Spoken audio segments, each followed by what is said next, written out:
తిరుమల శ్రీవారికి భక్తులు భారీగా విరాళాలు అందించారు. గత 11 నెలల్లో రికార్డు స్థాయిలో 918.6 కోట్ల రూపాయలు వచ్చాయి.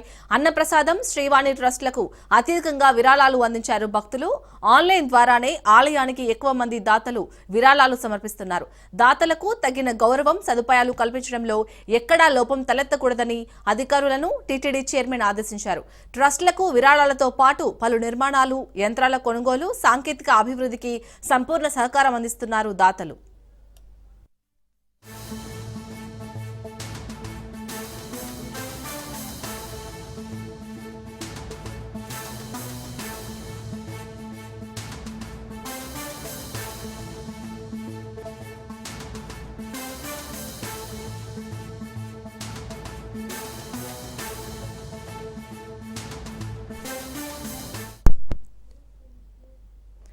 రైట్, తిరుమల శ్రీవారికి అయితే భక్తులు భారీగా విరాళాలు అందిస్తున్నారు. దీనికి సంబంధించి పూర్తి డీటెయిల్స్ మా ప్రతినిధి సురేష్ అందిస్తారు. సురేష్, రైట్ సార్లు ఏదైతే తిరుమల వెంకటేశ్వర స్వామికి భారీ ఎత్తున విరాళాలు అందుని చెప్పుకోవాలి. స్వామివారి మొక్కులు తెచ్చే భక్తుల సంఖ్య కూడా విపరీతంగా పెరిగిపోయిందని చెప్పుకోవాలి. గడిచిన 11 నెలల్లో 9,18,00,000 రూపాయలు స్వామివారికి ఆదాయం విరాళ రూపంలో వచ్చిందని చెప్పుకోవాలి. అంటే కూటమి ప్రభుత్వం ఏర్పడిన తర్వాత భక్తుల సంఖ్య గణనీయంగా తిరుమలకు పెరిగిందని చెప్పుకోవాలి. టీటీడీ సీఎం బిఆర్ నాయుడు అధ్యక్షతన తిరుమలలో సౌకర్యాలపైన భక్తులు సంతృప్తి వ్యక్తం చేస్తున్నారు. తాజాగా తిరుమల విరాళ సంఖ్య చూసుకుంటే అత్యధికంగా పెరిగిందని చెప్పుకోవాలి. ప్రస్తుతం అన్నదానానికే ఎక్కువ విరాళాలు అందిస్తామని చెప్పుకోవాలి.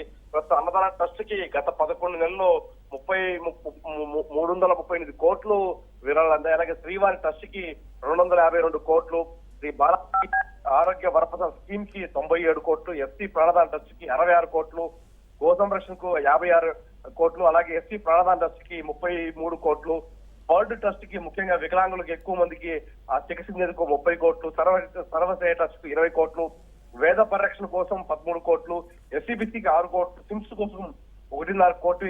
ఈ విధంగా పూర్తి స్థాయిలో ఆన్లైన్ కంటే ఆఫ్లైన్ లో ఎక్కువ మంది దాతలు విరాళ రూపంలో ఇస్తున్నారు. ఆ దాతలకు తగిన గౌరవం, సదుపాయాలు కల్పించడం ఎక్కడ లోపం లేకుండా చూడాలని చెప్పి టీటీడీ భావిస్తూ వస్తుంది. ట్రస్ట్ సంబంధించి పూర్తిగా అటు విరాళాలే కాకుండా ఆర్థిక రూపంలో కాకుండా యంత్రాలు నిర్మాణ రూపంలో, మరోవైపు ఆరోగ్య సంబంధించిన పద్మావతి హాస్పిటల్ కి అత్యాధునిక టెక్నాలజీ కలిగిన యంత్రాల కొనుగోలు సంబంధించి దాతల రూపంలో చాలా మందికి శ్రీ వెంకటేశ్వర స్వామికి మొక్కులు చెల్లించుకుంటా చెప్పుకోవాలి. దాదాపు 2024 నవంబర్ 1 నుంచి అక్టోబర్ 16 తేదీ వరకు 918 కోట్లు విరాళ రూపంలో రికార్డు స్థాయిలో వచ్చిందని చెప్పుకోవాలి. ఎన్నడూ లేని విధంగా వెంకటేశ్వర స్వామి ఆదాయం విపరీతంగా పెరుగుతుంది. దాతల రూపంలో ఇచ్చిన సంఖ్య కూడా విపరీతంగా పెరుగుతుందని చెప్పుకోవచ్చు. Right, thank you Suresh.